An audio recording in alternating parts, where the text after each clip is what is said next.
Morning, everybody, and welcome to Daryl and Boo's weekly update on Monday, March the 1st. It's March already. Spring is almost here. Boo, how was your weekend? Yeah, it was good. I got caught up in a couple things in the house. I think I can't really turn the camera, but before over here, there used to be some plastic drawer units. And so I've got like a shelf going now. So the project, probably my project for like months will be fixing up my office a little bit, because what people can't see is that this here is the only clean part of my office, and then everything else is shoved around outside of camera view. So working on that, and I think I was mentioning I have my wife has sacked me with home projects, and I thought I got out of one. Little story is that my wife found a dining room table on Craigslist that was pretty much what she wanted, and it was for a great price. Like, it was probably, by the time she added all the chairs in and stuff, it was like a $4,000 setup, and this woman was selling it for $800. Wow. So and it was downtown. So then we went and we don't have a pickup truck. We organized getting a pickup truck, and then went out to try to get it. And I'm literally on the highway, and the woman who was clearly told that we were on our way messaged my wife and said I'd sold it already. And so lovely. Yeah. Which, yeah, I mean, we were giving her updates like, okay, we're gonna head out on the road, and we're gonna take off and come pick it up. And she's like, okay. And then as soon as we hit the road, somebody else had come and, I don't know. Anyways, that's my rant. The joy of Craigslist, yeah. Yeah.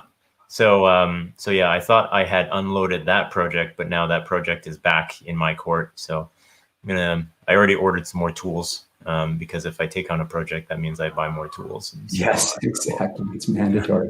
Yeah. So I'll be taking on a dining room table soon. Nice. So that's my story for the weekend. How was your weekend?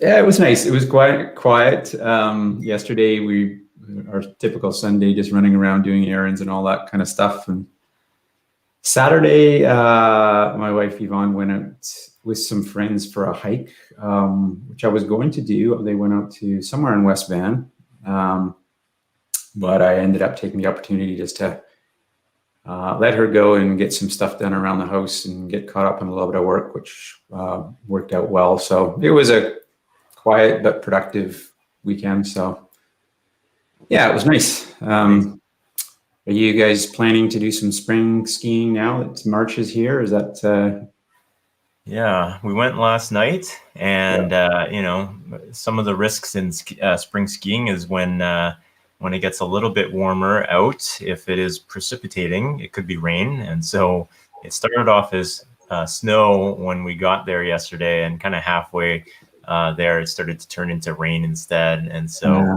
we didn't have our ponchos or anything. I have no idea where our ponchos are at this point. So our jackets were starting to get soaked. So we stayed for a couple runs. But yeah, that was about it. That's actually a good segue, because one of the recent conversations that I've had with our guest coming up here, Rick Salsa, is he set a goal of doing a 360 on his snowboard this year. So maybe we can get an update from him on how that's going. Just to call you out, Rick. Yeah, I may be at 90 degrees. Yeah. I don't see any casts on your arm or anything like that. So you're either successful or you haven't tried it yet. Yeah, so far so good. Still working up to the 180. But larger jumps, hitting the larger jumps now. So the park is in Kelowna at Big White. TELUS Park is starting to take shape. So lots of new tricks, lots of new obstacles, and bigger jumps. So that's been the challenge that I've been taking on, is trying to make sure I can hit those, land them well, and not wipe out too badly. Yeah, good for you. I've been snowboarding for a long time. In the last few years, it's really tailed off, just in terms of the amount of times I get up there. But I've never got to the point where I'd be doing jumps in the park or anything like that. And I think that ship has sailed for me. it's impressive that you're doing that, although you're a lot younger than I am. So Wow. yeah, I'm 60, so we're the same age.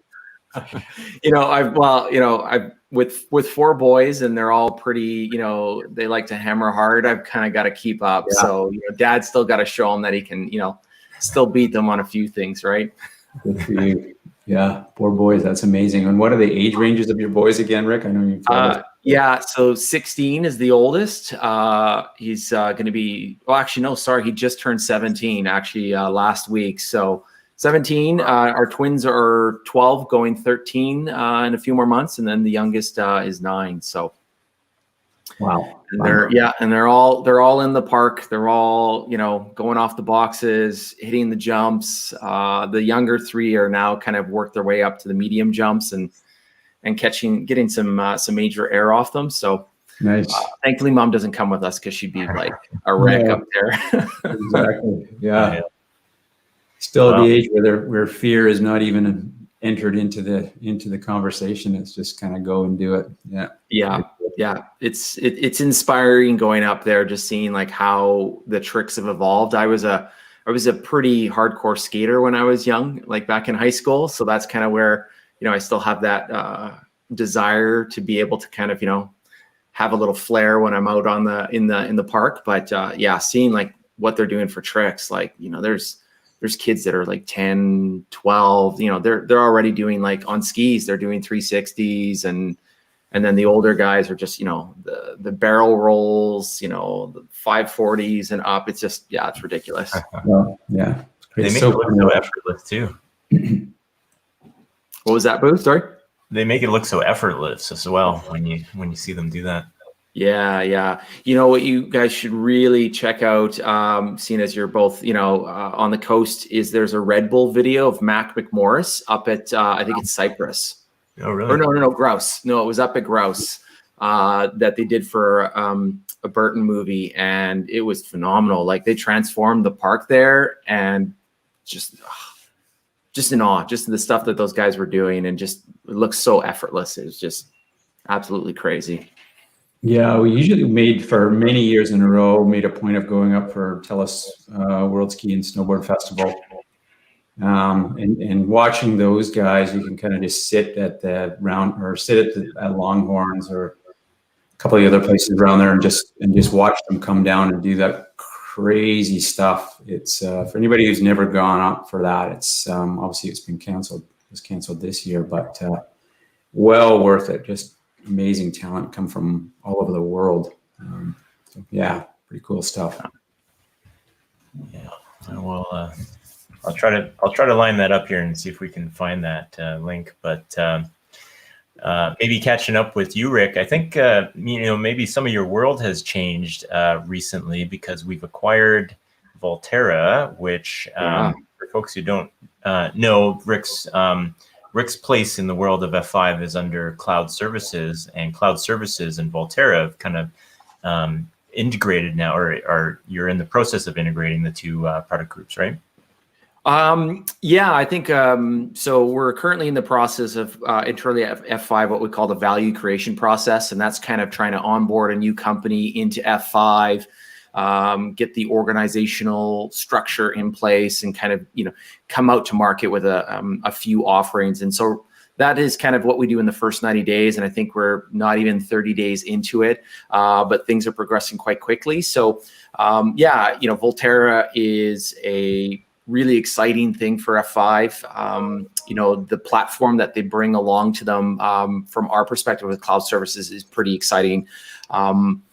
From the small slice of the cloud services world that I live in, which is in kind of the DNS space, by acquiring Volterra, we instantly inherited a much larger data center footprint than we had today with our Silverline Shape offering. So those two services are working to kind of migrate or I should say merge their data center footprints. And so for our service, it's going to help us with kind of our scale out plan that we have in place of adding more data centers or regional centers that the DNS data planes live in. So that'll give us a lot more resiliency, allow us, we'll see a performance increase, being in any CAS service, the more POPs that we have located around the globe, the faster we can get to a response for a customer that's, making a DNS query. So that's pretty exciting. And then of course, everything that they bring with their Volt Mesh product and their edge gateways, API management, a lot of that is still being worked out, but it's pretty exciting times. Yeah. We've had a few folks on over the last couple of weeks just going to share their thoughts on Volterra. And I think the common theme is it's probably the most exciting acquisition that we've made, and we've made some pretty cool ones with Nginx and Shape. But yeah, this is, really has the potential to be a game changer for us and for our customers. Yeah, definitely. And the founding team there are, have a stellar track record, and they're kind of like veterans in the networking space. The team that runs the global network, widely respected throughout the industry, and they've been around for a long time, and they know what they're doing. So this for F5 is a huge win. Yeah, it's a huge win for us as well. And then the technology that they're bringing over, I think it'll take a little time to shake out, but I think there's some really cool opportunities that we have with Volterra that are opportunities that Volterra enables for F5 and kind of our traditional things. And, the adaptive app story that we've talked about and Edge 2.0, this really kind of will definitely accelerate how quickly we can get there as a company. Yeah, it's pretty exciting stuff.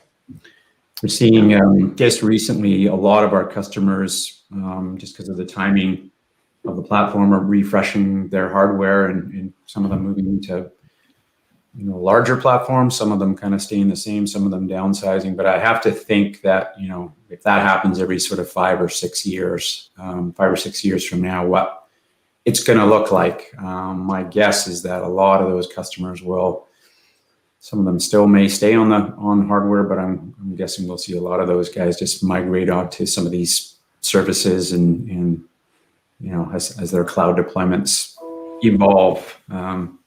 Yeah, it's interesting. Yeah, I've had, that seems to be a recurring theme with a lot of the customer conversations I'm having lately. Cloud services were managed service.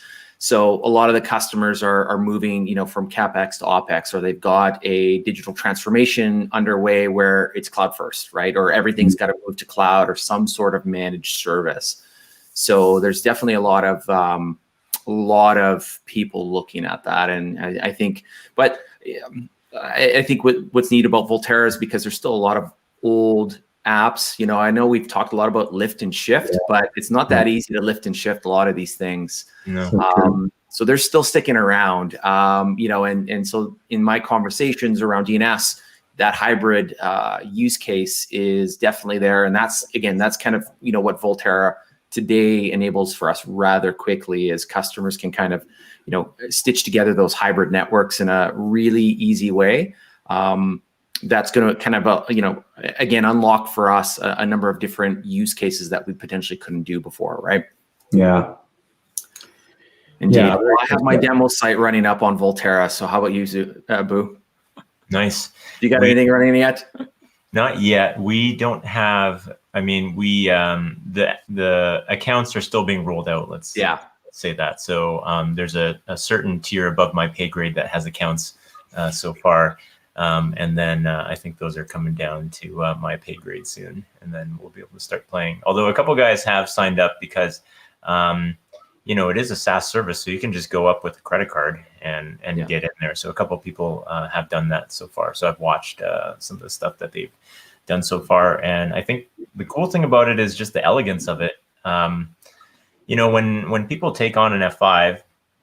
There's some training involved to get it up and running, and you have to be familiar with a few different things. And not saying that you can totally just click your way through this, but if you're familiar with Kubernetes enough, which at this point a lot of people are, I relate it maybe back to VMware, where I was a networking guy, but I still had to go out, and for my job I had to go out and get my VMware certification because it was just what you had to do. At this point, Kubernetes is kind of like that. So, a lot of people are just knowledgeable in how to operate Kubernetes.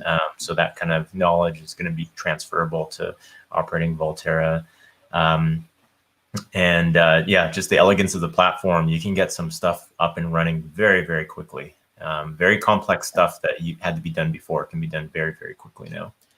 Yeah, I think I managed to get my Kubernetes labs here in Kelowna connected to their edge network within like 30 minutes. Like literally just deployment file, changed a couple settings, registered it kind of with the Volterra or with Volt Mesh, and then set up an HTTP load balancer. And I've got my little demo app out on the edge, and it's crazy fast too. Like it's ridiculous. But I didn't have to do anything else other than just kind of deploy it into my cluster, right? It set up the VPN tunnels, figured out based on my location which were the best Volterra sites to connect the VPN tunnels to, and that's it. And so, now you hit this little demo site, anywhere from the world, and it's extremely fast. And the backbone, I'm surprised how optimized it is, right? We were playing around and testing from some locations out in Europe, and the response times were incredibly fast. Like, considering it had to go from Europe all the way to San Jose or Seattle, and then over a VPN tunnel to my Kubernetes cluster, it was still pretty quick. So I can only imagine what that's going to be like when you're kind of in data centers, and that's kind of my team is looking at that. We're doing a proof of concept right now with the Volterra team to connect our existing data plane regions up to their backbone, and just the nice thing for us is we don't have to make any infrastructure changes, right? To deploy and increase our global footprint. We can take our existing infrastructure, connect it to the Volterra backbone, and have an optimized connection. And then, we expand the footprint massively. And then from there, we can be a little bit more strategic about, locations where the Volterra, data centers are, in terms of putting some new infrastructure in there, and, increasing some performance, and, adding some resiliency. Yeah, and just from a data privacy perspective here, as you know, in BC, some of the strictest probably in the world. So having the ability to leverage some Canadian data centers I'm sure in the not too distant future, pretty nice to have, right? It's the first question that comes out of any of our public sector customers is kind of where does the data reside? And yes, this kind of changes all of that, right? Yeah. Indeed. Yeah, I think I think we'll see from an FI perspective, once the plan's in place for kind of what we have for Shape Silverline and Volterra, that we should see that, hopefully, that footprint grow rather rapidly. So yeah, timing's exciting. I'm guessing by the fall, if all goes well, we'll be back visiting with customers again. Obviously seeing them on Zoom all the time now, but some of this stuff will probably just be at that sort of time. We'll be kind of ready for prime time, and so really looking forward to taking some cool new stuff out to our customers when we get to see them face to face. Yeah, definitely. Yeah, that whole you remember the code to customer vision we had at F5, right? Yeah. This definitely is kind of allowing us to kind of it's migrated to Edge 2.0, but it's definitely, we do have the kind of from code to customer capabilities today. Yeah, totally.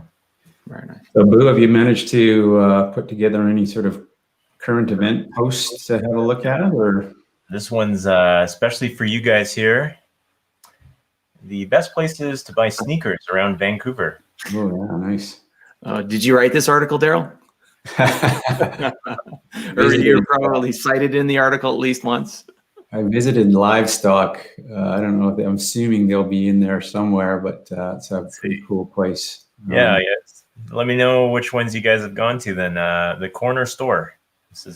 I've not. That's the one. That's in Gastown, right? It must have just moved. Previously located in Gastown. Okay. It's on Main Street. On Main Street now. I think Gastown's one we visited. No, it's a complex store being built. Oh, maybe that was a former store of the complex, but because this looks like Gastown. Yeah. Well, anything kind of crusty looking looks like Gastown. Yeah, exactly. Here's Livestock. Oh, that's the one. That's the one. I've been in that one. Yeah, I was just there last week. Picked up some some vintage Puma suedes in red were pretty cool.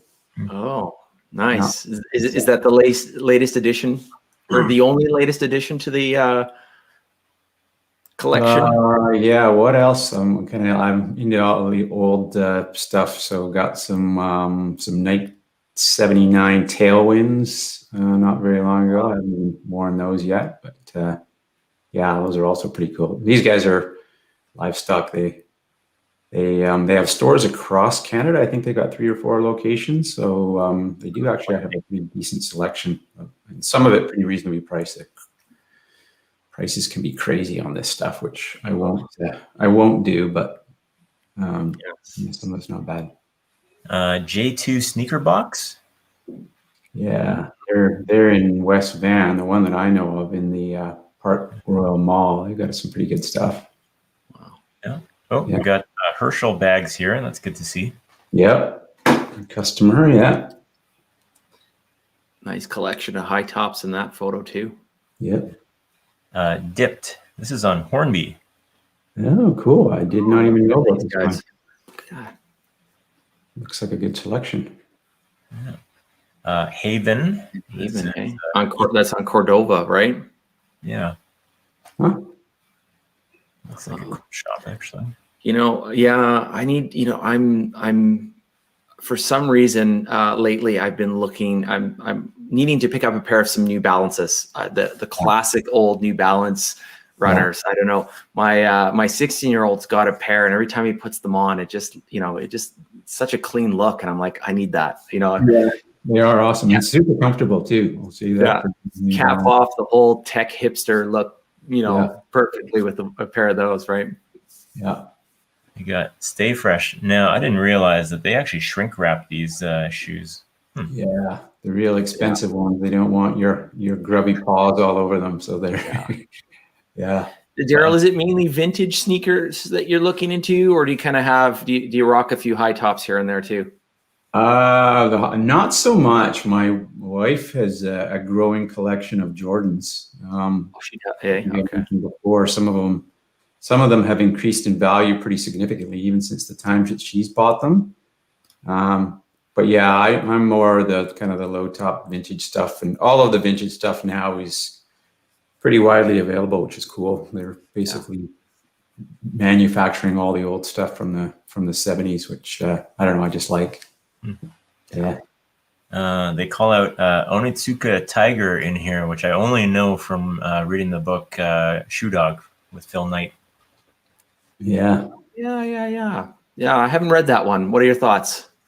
It's a pretty cool book. Just the coming up of Nike and all the stuff that they had to go through in the early days. And Onitsuka was the original company that Phil Knight had gone on. He had gone on kind of a journey to find himself, I guess, after college, just traveling around and ended up in Japan and ran into the company Onitsuka. He was a track guy, and so when he found those shoes, he was like, "Oh, these are awesome." So he knew that they were making a good shoe, and he came back, it was a cool story about how he kind of made himself look like he was, an executive or something from America, and got them to give him distribution rights in the States, and so he brought over those shoes initially, and then through various things that were happening, he ended up having to manufacture shoes himself and kind of created Nike was the first shoe that they made and then stuck as the brand. Huh. But Onitsuka was the first shoe that they actually came out, or the company originally that they were. Yeah, I've had many iterations of those shoes, just classic. They come in all sorts of different colors, and yeah. Oh, I won't forget the first time I've ever, I was in grade 4. So that's going back a ways. And my teacher was this really cool guy. His name was Mr. Finch. I don't know what he's doing these days, but he was an Australian guy, kind of had long hair, and he was just really cool. And he walked in with Nikes, and they were the old waffles. So that was like when Nike just first came out. And I was just like, oh my God, those are like, even back then I just loved runners. I was like, those are the coolest things ever. And who knew? Like, I didn't see any for a long time after that, but yeah, somehow he got his hands on an early pair. I'll never forget that. Very cool. Nice. Yeah. First job was a sporting goods store, so I could get my hand on discounted shoes. Yeah, same as me. Yeah, in Victoria, I worked at a couple of different sporting goods shops and took advantage of my staff discount at both places. Yeah. You go grab a box here. Yeah, my oldest right now is wanting to get his first job at Foot Locker, of course. So yeah, why not? I'm sure they got a pretty good staff discount there for all the people that work there. Oh yeah. I used to collect hockey cards when I was a kid, and so my mom, they're at my parents' place, and my mom's cleaning out the garage, and so they're all in shoe boxes. So these are like some of my old shoes back then, Air Max 2. Oh yeah. Original box. Cool. At this point, and it's just full of hockey cards. Wow. You should go through those. If some of them are in decent shape, you never know. You might have some value in there. There's are these opened? There's like baseball. Be sitting on gold in there in that little shoebox. Well, if anybody follows Gary Vaynerchuk, like he's big on sports cards right now. I don't know how you would ever got hockey cards and not open them up, Boo. It'd be like, I couldn't even get out of the store without opening up the pack. A little new Stanley Cup in there. Wow. I think from an early age, I just really thought of investing. So do you have like a stack of comic books and the original plastic wrappers too somewhere? You know what? I think I had a couple. Yeah, I think I had a couple, but nothing serious. But like there's literally like 4 shoe boxes full of cards from the 80s and 90s. Wow. So cool. yeah, it'll take a while to go through all these, but and I have like a special box that has the ones, at least at that time, were the ones that were pretty valuable, and those ones are kept a little bit safer. Although these are all in plastic sleeves too, so I don't know. Yeah, if you've got an unopened pack from back then, I don't know what I'm guessing those would have some good value to them too, right? It's just like a little bit of a mystery what you're going to be getting in there, but yeah, it's check it out. 88 cents on there. Wow, that's so funny. Wow, 88 cents. Jeez Louise. Yeah. I wonder what a pack of cards goes for these days, brand new. Yeah, I'm old enough that my brother and I used to regularly every year. There wasn't a lot of different. There was only I think 1 or 2 card manufacturers back when we were kids, but we would collect the whole league. Like year after year, we'd have every player in the league when there just wasn't that many teams around, and you had to. You did collecting, but you also had to win them. So it was, playing cards at school and winning them off your friends. It was, it was fun. Cool. Looking for those rookie cards and then putting them in those little plastic cases, right? Yeah. That Gretzky card just went for over $1 million, I think it was. Yeah, Gretzky rookie card. Yeah. Wow. Crazy. Well, it looks like we are already at the bottom of the hour, so that flew by quickly. But great to see you as always, Rick. Likewise, guys. Thanks for having me on. It's always been it's always fun. Looking forward to, like I said, some once we get to start to visit customers again, getting up to Kelowna and checking out one of the great restaurants there that Kelowna has. Seems like every time we go up, there's a new restaurant to try out. So. Definitely. Yeah, definitely. There's some a lot of influx of people coming into Kelowna these days, especially with everybody being able to work remotely now. So there's definitely, people are coming in from out of province or even out of the city from other places, Vancouver, just opening up some really cool shops. So it's nice to see the growth. Cool to see. All right. Thanks, everybody. Thanks, Rick. Good to see you. Guys. And, till next time. Stay safe. Okay. Bye. Thanks for checking this out today. If you're watching via YouTube right now, go ahead and click subscribe down below. Also click the bell for notifications. That way you will find out when we are dropping a new video or when we're going live. Also, there's darylandboo.com. If you head over to that, leave your name and email address, we will drop a weekly technical newsletter in your inbox every Monday. Also, this is available via podcast, Apple, Google, Spotify. Head over to one of those, hit subscribe, and you'll be able to listen to us in the car on your commute or during a walk or a run. Thank you very much, and we will see you next time.